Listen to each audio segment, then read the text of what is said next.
নমস্কার বন্ধুরা, এক্সপ্লোরার সৈকত অফিসিয়াল চ্যানেলে সকলকে স্বাগতম।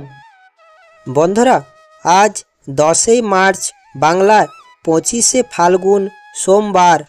আজকের দিনে পালিত হচ্ছে আমলকি একাদশী। আজকে আপনারা অনেকেই আমলকির একাদশী ব্রত পালন করছেন। প্রতিটি একাদশী ভগবান শ্রী বিষ্ণুর উদ্দেশ্যে উৎসর্গ করা হয়। একাদশীর দিনে ভগবান শ্রী বিষ্ণু তথা শ্রীকৃষ্ণের পুজো করলে ভগবান অত্যন্ত খুশি হন। যে ব্যক্তি একাদশীর ব্রত পালন করেন তার সমস্ত মনের ইচ্ছা ভগবান শ্রী বিষ্ণু পূরণ করেন। আপনারা যারা একাদশীর ব্রত পালন করেন তারা অবশ্যই জানেন একাদশীর ব্রত পালন করলে একাদশীর ব্রত কথা শ্রবণ করা অবশ্যই প্রয়োজন। সেই জন্য আমলকি একাদশীর ব্রত কথাটি শেষ পর্যন্ত শ্রবণ করুন। আমাদের সনাতন ধর্মে একাদশীর বিশেষ গুরুত্ব রয়েছে বলে মনে করা হয়। একাদশীর ব্রত পালন করলে সংসারে সুখ শান্তি আসে। সেই জন্য আজকের দিনে অবশ্যই একবার শ্রবণ করুন আমলকি একাদশীর ব্রত কথা। প্রথমে আপনাদের জানাবো আমলকি একাদশী তিথি কখন পড়েছে। সনাতন ধর্মে আমলকি একাদশীর উপসের একটি বিশেষ তাৎপর্য রয়েছে। ভগবান শ্রী বিষ্ণুর কাছে এই উপবাস খুবই প্রিয়। মহাভারতের সময় শ্রীকৃষ্ণ এই উপবাসের কথা পাণ্ডবদের জানিয়েছিলেন। কথিত আছে যে এই উপবাস পালন করলে মানুষের কষ্টের অবসান হয় এবং শ্রীহরির আশীর্বাদ বর্ষিত হয়। আপনি যদি কোনো কারণে এই একাদশী পালন করতে না পারেন তাহলে এই একাদশী তিথি ব্রত কথা শ্রবণ করে শ্রী বিষ্ণুর উদ্দেশ্যে একটি প্রদীপ জ্বালাল, তাহলে একাদশীর কিছু ফল লাভ হয়। সেই জন্য আজ আমলকি একাদশীর ব্রত কথাটি অবশ্যই একবার শ্রবণ করুন। আজ আপনি যতবার শ্রবণ করবেন ততবারে আপনি মনে এক শান্তি অনুভব করবেন। আমলকি একাদশী তিথি পড়েছে আগের দিন মানে 24শে ফাল্গুন, রবিবার সকাল 10:39 এবং একাদশী তিথি থাকবে আজ মানে 25শে ফাল্গুন, সোমবার সকাল 9:50 পর্যন্ত।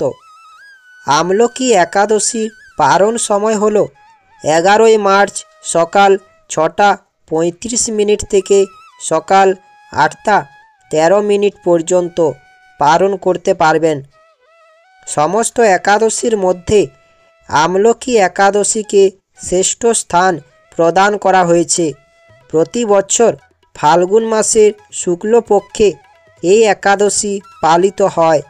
এই দিন বিয়ের পর প্রথমবার কাশী যান শিব পার্বতী।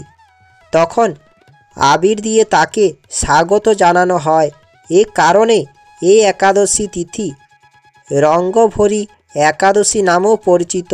অন্যদিকে এই তিথিতে ব্রহ্মার অশ্রু বিষ্ণুর পায়ে পড়ে এবং সেখান থেকে উৎপন্ন হয় আমলকির গাছ, তাই এটি আমলকি একাদশী নামেও পরিচিত। আজ শিব পার্বতী ও শ্রী বিষ্ণুর পূজা করলে সমস্ত মনস্কামনা পূরণ হয়। এই তিথিতে এই ব্রত কথা পাঠ করলে শ্রী বিষ্ণু খুব তাড়াতাড়ি প্রসন্ন হন। যুধিষ্ঠির মহারাজ বললেন, হে কৃষ্ণ, মহাফলদাতা বিজয়া একাদশীর কথা শুনলাম। এখন ফাল্গুন মাসের শুক্লপক্ষের একাদশী যে নামে বিখ্যাত তা বর্ণনা করুন। ভগবান শ্রীকৃষ্ণ বললেন, হে মহাভাগ যুধিষ্ঠির, মান্ধাতার প্রশ্নের উত্তরে মহাত্মা বৈশিষ্ট্য এই একাদশীর মহিমা কীর্তন করেছিলেন। আপনার কাছে এখন আমি সেই কথা বলছি। এই একাদশীর নাম আমলকি। বিষ্ণুলোক প্রদানকারী রূপে এই একাদশী বিশেষভাবে মহিমান্বিত। একাদশীর দিন আমলকি বৃক্ষের তলে রাত্রি জাগরণ করলে সহস্র গাভী দানের ফল লাভ হয়। হে পাণ্ডুনন্দন, পূর্বের ব্রহ্মার রাত্রিতে দৈনন্দিন প্রলয় উপস্থিত হলে স্থাবর জঙ্গম সহ দেবতা, অসুর ও রাক্ষস সব কিছু বিনাশ হয়। তখন ভগবান সেই কারণ সমুদ্রে অবস্থান করেন। তার মুখপদ্ম থেকে চন্দ্রবর্ণের এক বিন্দু জল ভূমিতে পড়ে। সেই জলবিন্দু থেকে একটি বিশাল আমলকি বৃক্ষ উৎপন্ন হয়।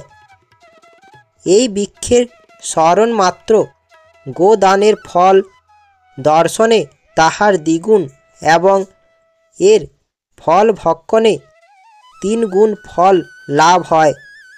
এই বৃক্ষে ব্রহ্মা, বিষ্ণু আর মহেশ্বর সর্বদা অবস্থান করেন।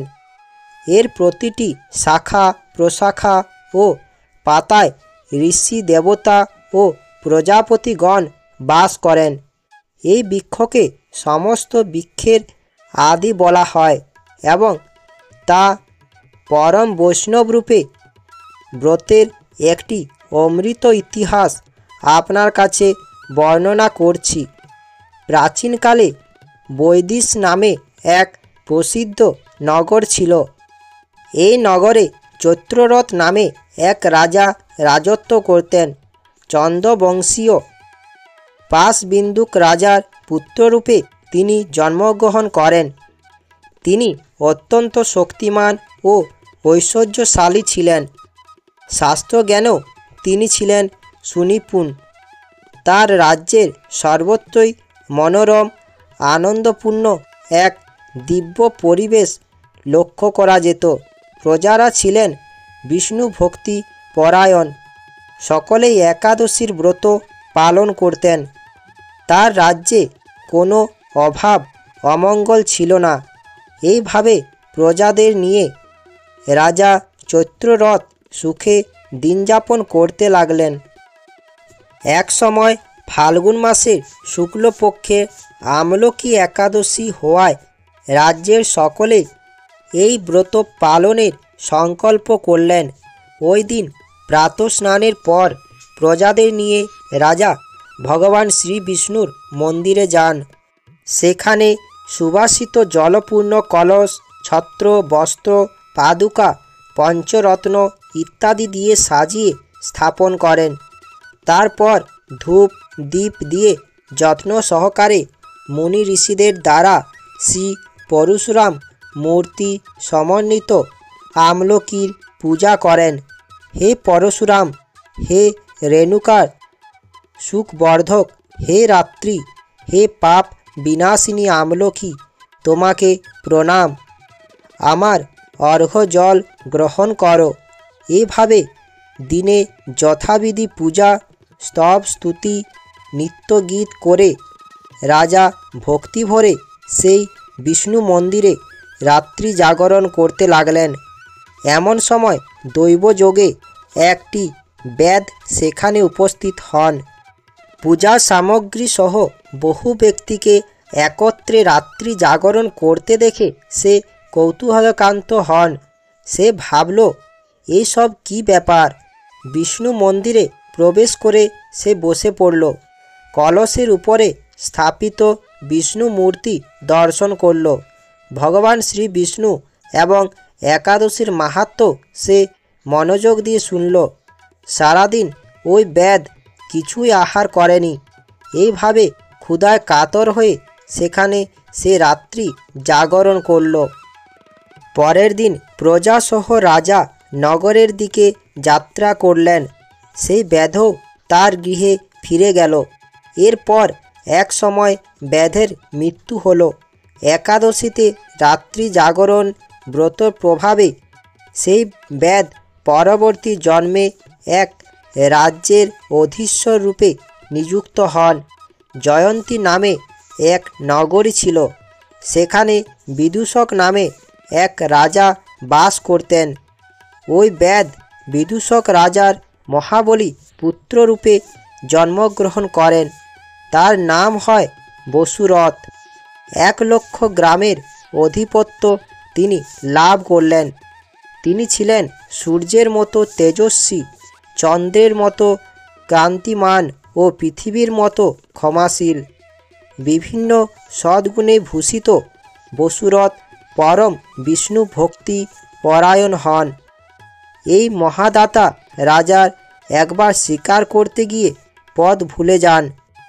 গভীর জঙ্গলের মধ্যে ক্ষুধায় পীড়িত হয়ে তিনি ক্লান্তিবশত শুয়ে পড়েন। এমন সময় কতকগুলি পর্বত নিবাসী ম্লেচ্ছ রাজার কাছে এসে নানাভাবে উৎপীড়ন করতে থাকে। রাজাকে তাদের শত্রু মনে করে তারা হত্যা করতে চেষ্টা করে। পূর্বে এই রাজা আমাদের পিতামাতা পুত্র পৌত্র সবাইকে মেরে ফেলেছে, আমাদের গৃহ ছাড়া করেছে। এই রকম বলতে বলতে ম্লেচ্ছরা রাজাকে হত্যা করতে উদ্যত হয়। তারা বিভিন্ন অস্ত্রশস্ত্রে তাকে আঘাত করতে থাকে, কিন্তু আশ্চর্যের বিষয় তাদের সকল প্রচেষ্টায় ব্যর্থ হয়। রাজার কোনো ক্ষতিই তার সাধন করতে পারেনি। তখন রাজার শরীর থেকে নানা অলঙ্কারে বিভূষিতা এক পরমা সুন্দরী স্ত্রী মূর্তি আবির্ভূতা হন। মহাশক্তিধারিণী ওই নারী অল্প সময়ের মধ্যেই সকল পাপী ম্লেচ্ছকে নিধন করল। রাজার নিদ্রাভঙ্গ হল। এই ভয়াবহ হত্যাকাণ্ড দেখে রাজা অত্যন্ত বিস্মিত হলেন। তিনি বলতে লাগলেন, আমার শত্রুদের হত্যা করে কে আমার প্রাণ রক্ষা করল? এমন কৃপালু কে আছে? আমি তার প্রতি আমার কৃতজ্ঞতা প্রকাশ করছি। এমন সময় দৈববাণী হলো, ভগবান কেশব ব্যতীত শরণাগতকে রক্ষা করবার আর কে আছে? তিনি শরণাগত পালক। দৈববাণী শুনে তিনি ভক্তিযুক্ত চিত্তে গৃহে ফিরে এলেন। তারপর প্রজাসহ মহাসুখে ইন্দ্রের মতো নিষ্কণ্টক রাজ্য ভোগ করতে লাগলেন। বৈশিষ্ট্য বললেন, হে রাজন, যে মানুষ এই পরম উত্তম আমলকি একাদশীর ব্রত পালন করেন তিনি নিঃসন্দেহে বিষ্ণুলোক প্রাপ্ত হন। আশা করি আমলকি একাদশীর ব্রত কথাটি দেখে ও শুনে আপনাদের ভালো লাগবে। আমলকি একাদশীর ব্রত কথাটি দেখে ও শুনে ভালো লাগলে আমার চ্যানেলটা সাবস্ক্রাইব ও লাইক করার অনুরোধ রইল। একাদশীর ব্রত কথাটি সকলের কাছে পৌঁছেও দেওয়ার অনুরোধ রইল। ধন্যবাদ।